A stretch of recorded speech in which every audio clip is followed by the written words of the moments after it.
Well, hey there guys, it's your favorite backyard geographer again out in the garage going through my junk and the thought of you.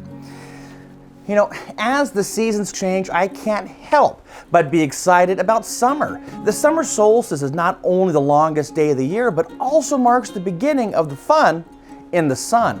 But did you know that the summer solstice also marks another incredible celebration? Join me today as I share a quick history and a tasty bite out of my official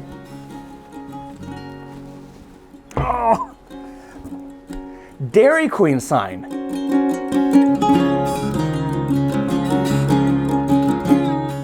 Dairy Queen would open its doors on June 22nd, 1940 in a small town called Joliet, Illinois.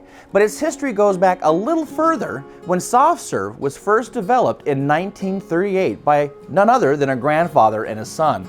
They would have their friend Shern Noble sell it in his ice cream shop, and within 2 hours they would sell over 1,600 servings. That's a lot of ice cream. Anyway, these friends would be the founders of Dairy Queen. Now let's talk about the ice cream of Dairy Queen and kind of its history. So obviously in 1940, the first Dairy Queen restaurant would open in Joliet, Illinois. In 1949, malts and shakes would be debuted. 1951, banana splits would appear on their menu. In 1955, none other than the Dilly Bar would debut. And in 1968, the Buster Bar treat would then also be seen on its menu. They continued to make some additional ice cream flavors that perhaps you remember and treats itself. In 1971, the Peanut Buster Parfait. In 1985, the Blizzard would be invented. 1988, that's when things began to change. Dairy Queen would purchase Orange Julius. In 2020, they introduced none other than a non-dairy Dilly Bar.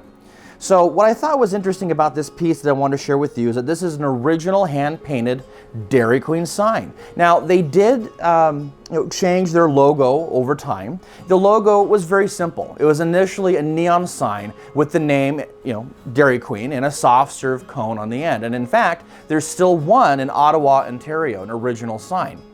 But what we noticed, I was doing my research on these, is that as the time changed, they still stuck with the cone. What was different was the font. The font continued to change throughout time.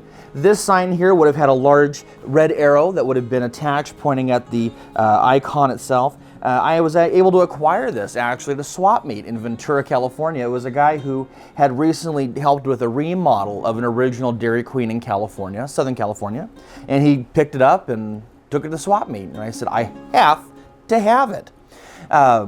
So anyway, just something a little bit different. I thought it was exciting because it celebrates not only the summer solstice, the longest day of the year, and also the day that we're farthest from the sun, but that's for a geography lesson, but also something that is just an American icon and classic, which is the soft serve cone. So maybe you've been to Dairy Queen, maybe you've been to Orange Julius, and maybe you've seen one of the original neon signs.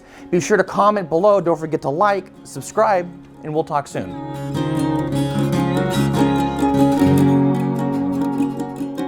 Ice cream shop, and within 2 hours they would sell, not they would, okay.